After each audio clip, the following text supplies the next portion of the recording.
Well, 11,000 Australians live in Tokyo and around 250,000 more visit each year. The government's trying to track down Australians who are so far unaccounted for, and this afternoon Cabinet's National Security Committee met to discuss the situation in Japan. With me in the studio is the Attorney-General Robert McClelland. Has that meeting of the National Security Committee authorised any particular action today?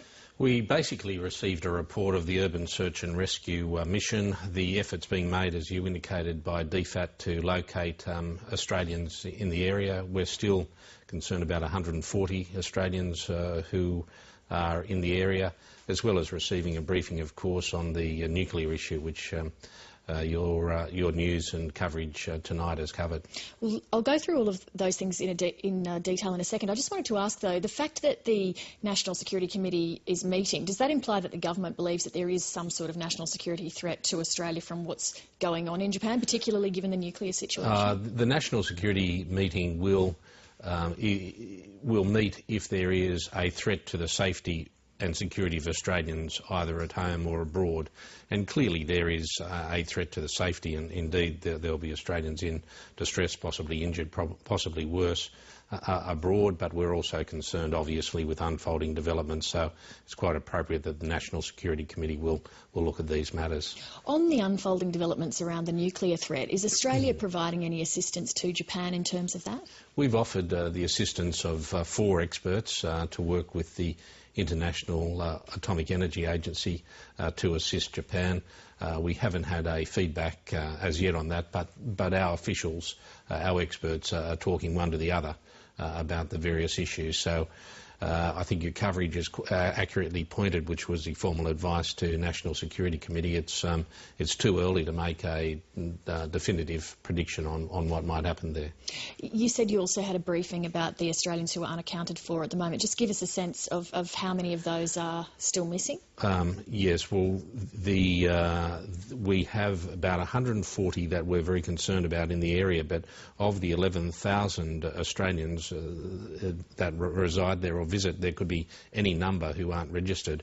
There are about 3,124 Australians who have registered. Normally that's only about 10% of those who are in the country.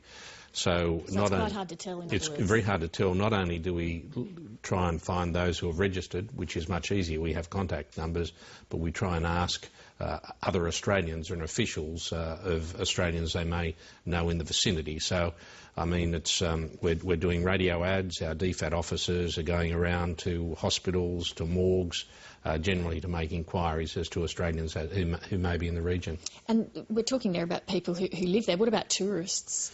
Well, you've got about 225,000 tourists who go from Australia to Japan. The area is a popular skiing destination, so it's not an easy task. I think we've received something like 7,000 calls that have provided information. But it's a big task. You've been speaking this afternoon to some of the people involved in the search and rescue mission. What sort of things are they telling you? Yeah, it's headed by a fellow called Rob McNeil. They're about to embark on the journey. It's about a 12-hour journey up to the badly affected province, Miyagi province, I think the pronunciation is.